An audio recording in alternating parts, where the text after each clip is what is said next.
We're going to do a little bit more of this war on the poor, TRIMET's war on the poor baloney that's dragging out and dragging out and dragging out. I mean, when it comes to dragging things out, they sure know how to do it over there and boring you to death. I mean, for crying out loud. So was this part 3 maybe? Part 4? Who knows? I just get really confused. And I remember making the comment when I was on the committee that you go into a hospital and you have a name and their role on their name. And it becomes really clear whether you're talking to a nurse, a technician, a doctor, and, just to demystify. That's actually an excellent point, Linda. That's good. Yes, she's right. What everyone's role is within the organization would be really helpful. Yeah, absolutely. And so, and we'll have kind of that, but we did this for the Reimagine team as well, just with pictures of the folks. The pictures. Nobody knows who anybody is. Okay? I do this material daily. I'm watching your operation daily as part of my entertainment routine. We don't know who's who out there. Okay, we don't. So she's right. Just to kind of show exactly what the uniform looks like for an SRT member, that sort of thing. And I think it is important that particularly everybody in this agency, but also in the community, kind of understand what those different roles are. And the fair inspectors, since they have authority to issue legal citations, they should be required to wear or identify like a cop, name and badge number.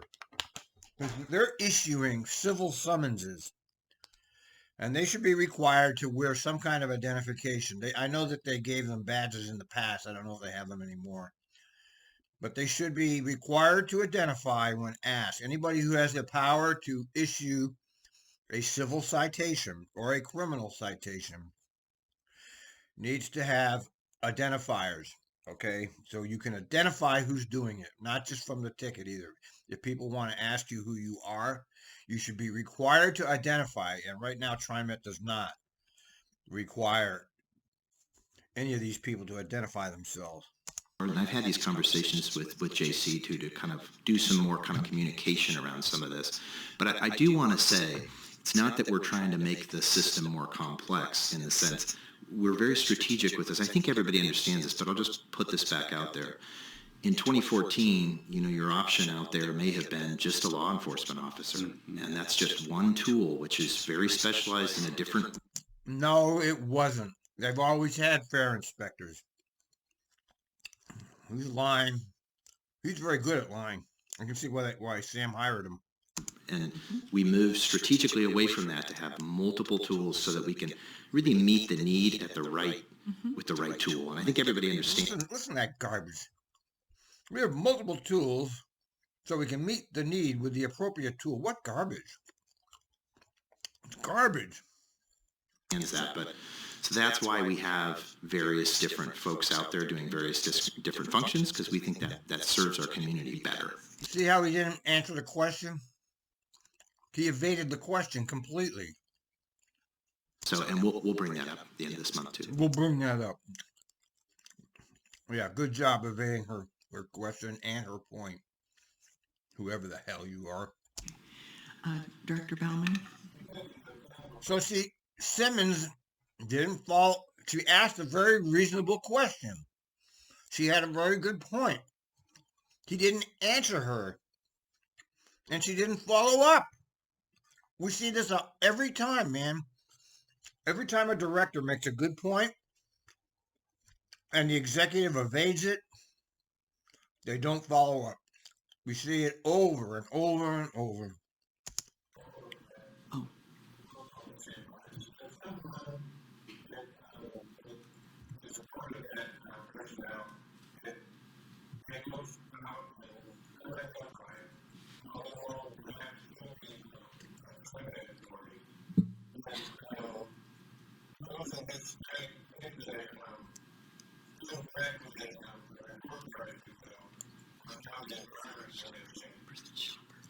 I'm thinking like a secret shopper. Yeah. I'll tell you this, no, and I don't know that that's a bad idea. I think that's part of the survey work is to try to kind of get the real, how this is being felt out there. I will tell you, I get a lot of emails, and I know Sam and Bonnie and others get a lot of emails from employees that are writing out on the system, which I think gives us some feedback. But it'd be good to maybe explore that a little bit more. We used to have them. Oh, did you? They were cut because of budget, so Yeah, a long time ago. They're cut. good idea. Executives weren't cut, but everything else.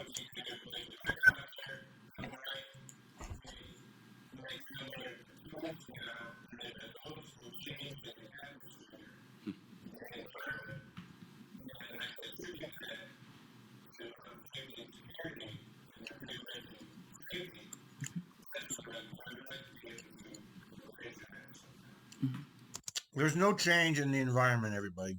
It's all smoke and mirrors. Make sure you understand. It's all smoke and mirrors. It's all public relations. Thank you, Director Edwards, Director Bauman, and then General Manager DeSue.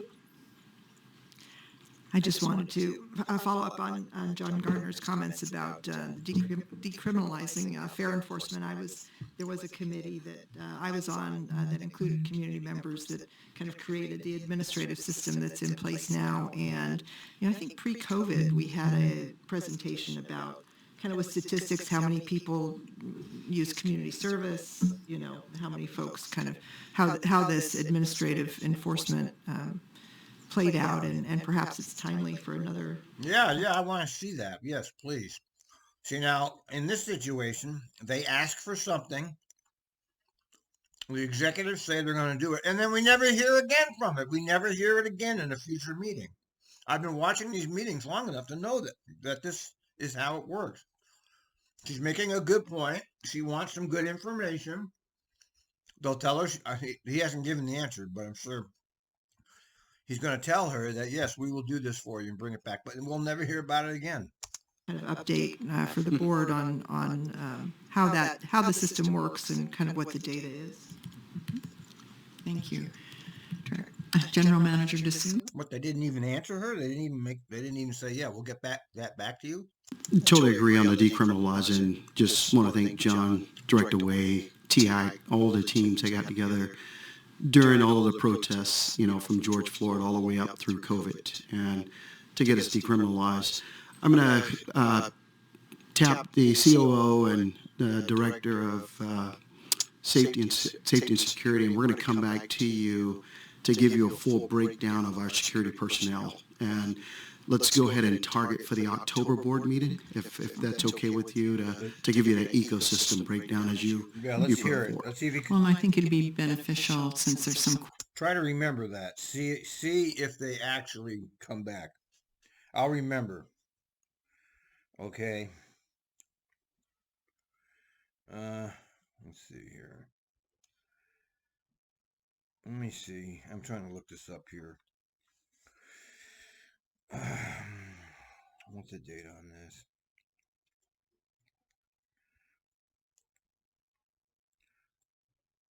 Okay, where's the TRIMET citations? Okay. Okay, I'm going to read this to you. This is from the court. It's called TRIMET and Traffic Citations. It's under the Multnomah County Circuit Court. All right, I'm going to read it to you so you understand, because this is what we need to know. This is the real information, not what they're saying. After July 1st, 2018, if you receive a citation for not having fare, you should resolve your TRIMET fare citation to review the options. If you do not resolve your citation with TRIMET within 90 days or were cited with something other than fare violation, TRIMET will file your citation with the court. Okay? The court will not have any information about your citation until TRIMET files with the court. Okay, once your citation is filed with the court must receive one of the options below. Option 1, enter a plea of no contest and pay the court. Option 2, enter a plea of no contest and send a letter of explanation and pay the court. Option 3, not guilty and request a trial. So there's the truth about your TRIMET citations. If you don't do what TRIMET tells you to do, it is a criminal infraction, okay? So it's not decriminalized, everybody. You just have to understand that. They're lying, they're not telling you the whole truth.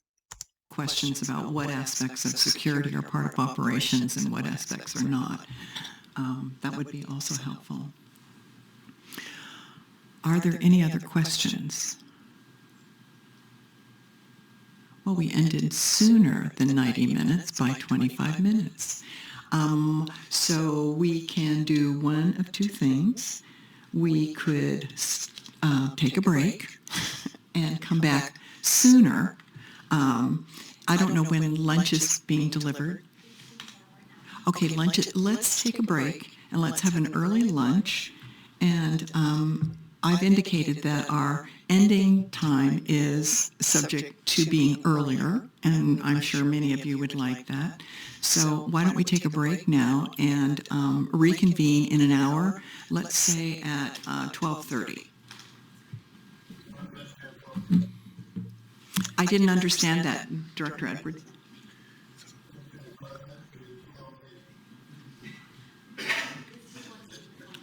Oh, kids. Oh, sorry, Dr. Edwards. That was one detail I missed. I apologize. I'll buy you lunch when you come back.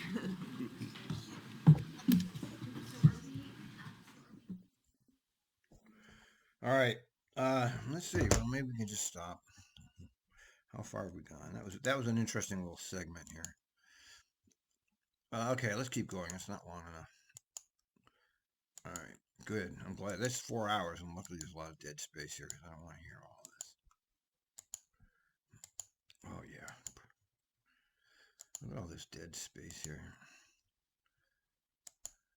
Contract in our Multnomah County. All right. We're going to go on a few more minutes.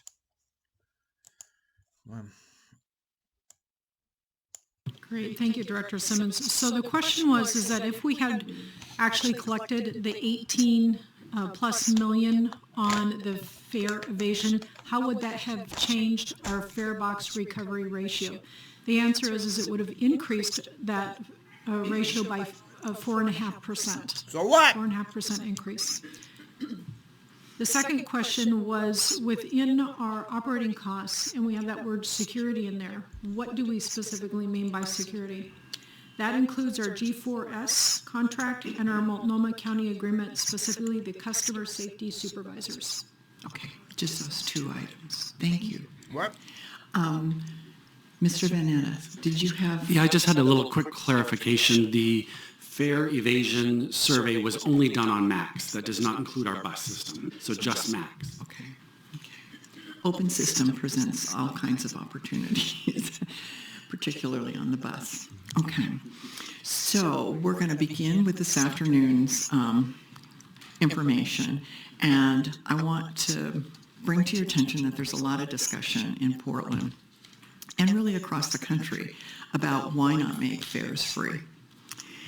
We have further looked into at least two systems that are approaching free fares, and I want to ask General Manager DeSue to review these findings and to remind us what Portland found when we looked at it for our own system.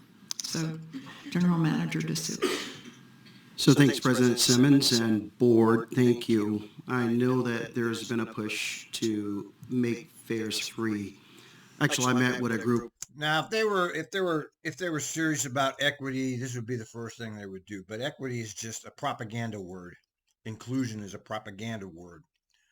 They don't care about any of that. They just put that out there as false propaganda. But I mean, one actual step to make something equitable is to make it free, make it taxpayer subsidized. It's not free. The whole system is paid for by tax dollars anyway. So basically, they're taxing the consumers twice. Okay, it was a tax that provides for most of the operating costs, and then they're charging the poor people a user fee on top. So it's regressive. of folks just recently that asked me the question directly I'm gonna have and to cut this. said, "Hey, Whoop.